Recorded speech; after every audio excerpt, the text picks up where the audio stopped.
Basis of alchemy is the work, opus. Part of this work is practical, the operation itself, which is to be thought of as a series of experiments with chemical substances. In my opinion, it is quite hopeless to try to establish any kind of order in the infinite chaos of substances and procedures. Seldom do we get even an approximate idea of how the work was done, what materials were used, and what results were achieved. The reader usually finds himself in the most impenetrable darkness when it comes to the names of the substances. They could mean almost anything. And it is precisely the most commonly used substances, like quicksilver, salt, and sulfur, whose alchemical meaning is one of the secrets of the art. Moreover, one must not imagine for a moment that the alchemists always understood one another. They themselves complain about the obscurity of the texts, and occasionally betray their inability to understand even their own symbols and symbolic figures. For instance, the learned Michael Meyer accuses the classical authority Geber of being the obscurest of all, saying that it would require an Oedipus to solve the riddle of the Gebernian Sphinx. Bernard of Treviso, another famous alchemist, goes so far as to call Geber an obscurantist and a Proteus who promises kernels and gives husks. The alchemist is quite aware that he writes obscurely. He admits that he veils his meaning on purpose, but nowhere, so far as I know, does he say that he cannot write in any other way. He makes a virtue of necessity by maintaining either that mystification is forced on him for one reason or another, or that he really wants to make the truth as plain as possible, but cannot proclaim aloud just what the prima materia or the lapis is. The profound darkness that shrouds the alchemical procedure comes from the fact that although the alchemist was interested in the chemical part of the work, he also used it to devise a nomenclature for the psychic transformations that really fascinated him. Every original alchemist built himself, as it were, a more or less individual edifice of ideas, consisting of the dicta of the philosophers and of miscellaneous analogies to the fundamental concepts of alchemy. Generally, these analogies are taken from all over the place. Treatises were even written for the purpose of supplying the artist with analogy-making material. The method of alchemy, psychologically speaking, is one of boundless amplification. The amplificatio is always appropriate when dealing with some obscure experience, which is so vaguely adumbrated that it must be enlarged and expanded by being said in a psychological context in order to be understood at all. That is why, in analytical psychology, we resort to amplification in the interpretation of dreams. For a dream is too slender a hint to be understood until it is enriched by the stuff of association and analogy, and thus amplified to the point of intelligibility. This amplification forms the second part of the opus, and is understood by the alchemist as theoria. Originally the theory was the so-called Hermetic philosophy, but quite early on it was broadened by the assimilation of ideas taken over from Christian dogma. In the oldest alchemy known to the West, the Hermetic fragments were handed down mostly through Arabic originals. Direct contact with the Corpus Hermeticum was only established in the second half of the 15th century, when the Greek manuscript reached Italy from Macedonia, and was translated into Latin by Marsilio Ficino. The spirit and matter. All these ideas were the common property of alchemy from earliest times. Zosimus, writing in the 3rd century AD, quotes one of the very oldest authorities on alchemy in his treatise concerning the art and its interpretation, namely Ostanes, who belongs to the dawn of history, and was known even to Pliny. His connection with Democritus, another of the earliest alchemical writers, probably dates from the 1st century BC.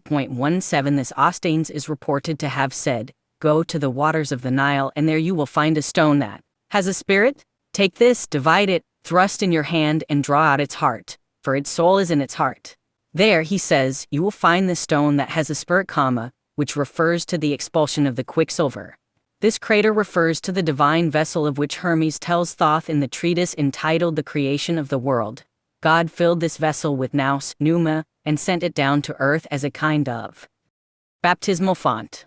By so doing God gave man, who wished to free himself from his natural, imperfect, sleeping state of insufficient consciousness, an opportunity to dip himself in the nous and thus partake of the higher state of higher consciousness or enlightenment. The nous is thus a kind of tincture that ennobles base substances. Its function is the exact equivalent of the tincturing stone extract, which is also a pneuma and, as Mercurius, possesses the hermetic dual significance of redeeming psychopomp and quicksilver. Clearly enough, then, Zosimus had a mystic or Gnostic philosophy of sorts whose basic ideas he projected into matter. When we speak of psychological projection, we must, as I have already pointed out, always remember that it is an unconscious process that works only so long as it stays unconscious. Since Zosimus, like all the other alchemists, is convinced not only that his philosophy can be applied to matter but that processes also take place in it which corroborate his philosophical assumptions, it follows that he must have experienced matter itself, at the very least an identity between the behavior of matter and the events in his own psyche. But, as this identity is unconscious, Zosimus is no more able than the rest of them to make any pronouncement about it. For him it is simply there, and it not only serves as a bridge, it actually is the bridge that unites psychic and material events in one, so that what is within is also without. Nevertheless, an unconscious event which eludes the conscious mind will portray itself somehow and somewhere. It may be in dreams, visions, or fantasies. The idea of the pneuma as the Son of God, who descends into matter, and then frees himself from it in order to bring healing and salvation to all souls, bears the traits of a projected unconscious content. Such a content is an autonomous complex divorced from consciousness, leading a life of its own in the psychic non-ego and instantly projecting itself.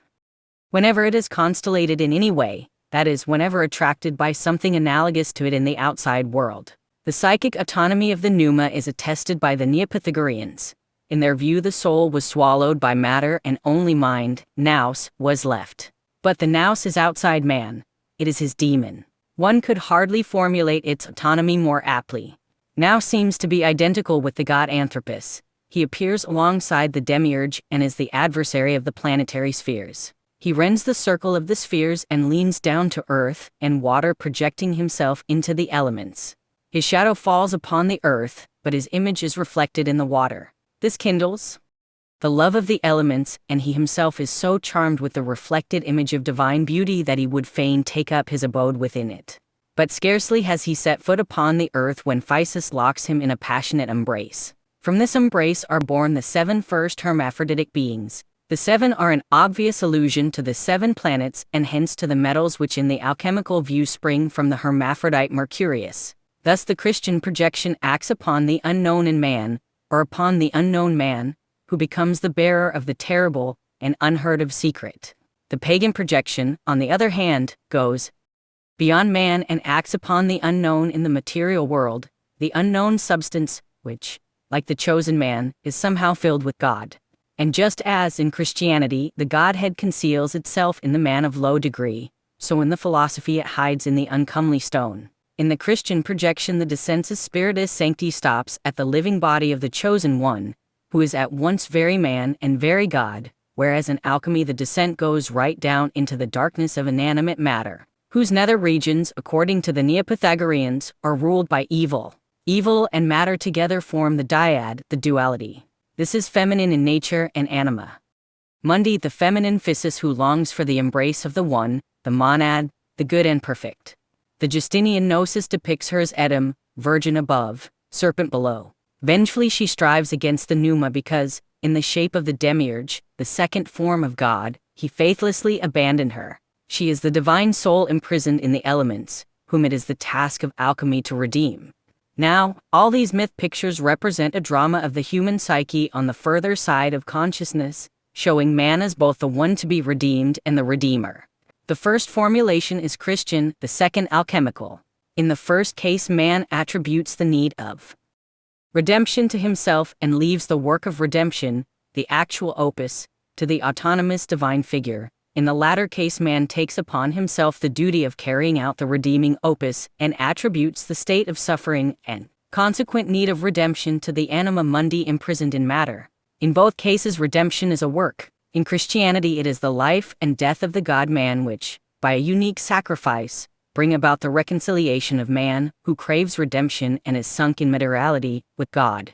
The mystical effect of the God-man self-sacrifice extends, broadly speaking, to all men, though it is efficacious only for those who submit through faith or are chosen by divine grace. But in the Pauline acceptance it acts as an apokatastasis and extends also to non-human creation in general, which, in its imperfect state, awaits redemption like the merely natural man. By a certain synchronicity of events, man, the bearer of a soul submerged in the world, and the flesh, is potentially related to God at the moment when he, as Mary's son, enters into her, the Virgo terrae and representative of matter in its highest form, and potential. At least, man is fully redeemed at the moment, when the eternal Son of God returns again to the Father after undergoing the sacrificial death. The ideology of this mysterium is anticipated in the myths of Osiris, Orpheus, Dionysus, and Hercules, and in the conception of the Messiah among the Hebrew prophets. These anticipations go back to the primitive hero myths where the conquest of death is already an important factor. The projections upon Attis and Mithras, more or less contemporary with the Christian one, are also worth mentioning. The Christian projection differs from all these manifestations of the mystery of redemption and transformation by reason of the historical and personal figure of Jesus. The mythical event incarnates itself in him and so enters the realm of world history as a unique historical and mystical phenomenon. Saint Ambrose called the transformed bread medicina. It is the drug of immortality, which, in the act of communion, displays its characteristic effect in and on the believer, the effect of uniting the body with the soul. This takes the form of a healing of the soul and a reformation. Moreover, there seems to be still something else hidden in this almost transcendental estimate of man. For if God to become partaker of our human nature, then man may also deem himself worthy to become partaker of the divine nature. In a certain sense, this is just what the priest does in the performance of the sacrificial mystery, when he offers himself as the victim in place of Christ, and the congregation does likewise when it eats the consecrated body, and thus shares in the substance of deity. By pronouncing the consecrating words that bring about the transformation, the priest redeems the bread and wine from their elemental imperfection as created things. This idea is quite unchristian, it is alchemical. Whereas Catholicism emphasizes the effectual presence of Christ, alchemy is interested in the fate and manifest redemption of the substances, for in them the divine soul lies captive and awaits the redemption that is granted to it at the moment of release. The captive soul then appears in the form of the Son of God. For the alchemist, the one primarily in need of redemption is not man, but the deity who is lost and sleeping in matter. Only as a secondary consideration does he hope that some benefit may accrue to himself from the transformed substance as the panacea, the medicina catholica, just as it may to the imperfect bodies, the base or sick metals, etc. His attention is not directed to his own salvation through God's grace, but to the liberation of God from the darkness of matter. By applying himself to this miraculous work, he benefits from its salutary effect, but only incidentally. He may approach the work as one in need of salvation, but he knows that his salvation depends on the success of the work, on whether he can free the divine soul. To this end he needs meditation, fasting, and prayer. More, he needs the help of the Holy Ghost, because it is not man but matter that must be redeemed. The spirit that manifests itself in the transformation is not the Son of Man, but, as Cunrath very properly puts it, the filius macrocosmi. Therefore, what comes out of the transformation is not Christ but an ineffable material being named the stone, which displays the most paradoxical qualities apart from possessing corpus, anima spiritus, and supernatural powers. One might be tempted to explain the symbolism of alchemical transformation as a parody of the Mass were it not pagan in origin and much older than the latter. The substance that harbors the divine secret is everywhere, including the human body. It can be had for the asking and can be found anywhere, even in the most loathsome filth. In these circumstances the opus is no longer ritualistic, but the same work of redemption which God himself accomplished upon mankind through the example of Christ, and which is now recognized by the philosopher who has received the divine art as his own individual opus. The alchemists emphasize this point. He who works through the spirit of another, and by a hired hand will behold results that are far from the truth, and conversely he who gives his services to another as assistant in the laboratory will never be admitted to the Queen's mysteries. One might quote the words of Cabasilas: as kings, when they bring a gift to God, bear it themselves, and do not permit it to be borne by others. Alchemists are, in fact, decided solidaries, each has his say in his own way. They rarely have pupils, and of direct tradition there seems to have been very little, nor is there much evidence of any secret societies or the like. Each worked in the laboratory for himself and suffered from loneliness. On the other hand, quarrels were rare. Their writings are relatively free. of polemic, and the way they quote each other shows a remarkable agreement on first principles, even if one cannot understand what they are really agreeing about. There is little of that disputatiousness and splitting of hairs that so often mar theology and philosophy. The reason for this is probably the fact that true alchemy was never a business or a career, but a genuine opus to be achieved by quiet, self-sacrificing work. One has the impression that each individual tried to express his own particular experiences, quoting the dicta of the masters only when they seemed to offer analogies.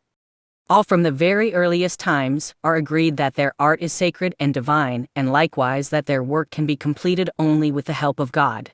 This science of theirs is given only to the few, and none understands it unless God or a master has opened his understanding.